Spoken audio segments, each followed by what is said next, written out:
Shalom and welcome to Students of Torah. This year is entitled Ba'atra, Daf Yomi, Kuf Mem Zayin. The Gemara quotes in Kuf Mem Zayin Bet the Chazal, who say that there are three things Achitofel told his children before he died. One was not to rebel against the house of David. One was not to get involved in Machlokas. The other one about certain Simanim from Chag Shavuot. And so right after the rebellion Avshalom had against David, Achitofel was involved and it failed miserably. Avshalom was killed. Achitofel gave advice about being extra careful, not being involved in machlokas anyway, not starting it, not continuing and not being involved in it. Now rebelling against the house of David, that the Malchus based David is here, is eternal, you don't start up with it. The common church figured out that Avshalom was also from the house of David. But right now, without focusing on the specific details of his final message to his children, there's another point. The commentaries point out, where is this from?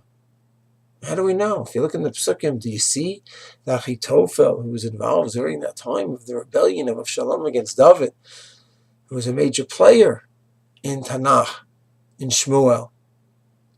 Do we see that he said these things? Is it an open pasuk? So the Mefarshim point out, this actually is not in the Psukim. It's not in the Psukim themselves. Okay, the Rashbam says this is a Masorah that Chazal had. And it's a very important point regarding Parshanut. We always need to know when the Chazal, when the rabbis are telling us something that happened, are they acting as in Parshanut, meaning this is their analysis of the Psukim. And then you might find Ibn Ezra or Ramban will quote a Gemara and a Morah, how he analyzed the pasuk, and will challenge it, which sounds hard. Will Ibn Ezra, Rambam challenge Chazal on halacha? Chas v'shalom.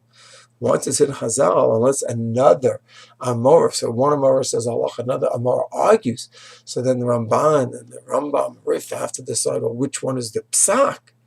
They're not going to argue on their own. They just may go with one Amorah over another Amorah. One rabbi in the Gemara versus another rabbi in the Gemara. When it comes to Parshanut, explaining Psukim, so you can have different explanations for Psukim. So this rabbi thought that's what it means, this one thought that's what it means. And if it's not a halacha, you might find the Ramban and Ibn Ezra and others arguing with a pshat of how to learn the pasuk. But if it's either halach, as we said, or if there's a mesorah, if Chazal is simply saying this is our mesorah of how to learn a pasuk, there's a mesorah of what happened, so that's a mesorah. There's no room for argument. And here, the Gemara, when it says Achitofel said three things to his children, to his family before he died, and Rashbam says this is a mesorah, then it's not a question of debate anymore. So it's always important to look out for statements.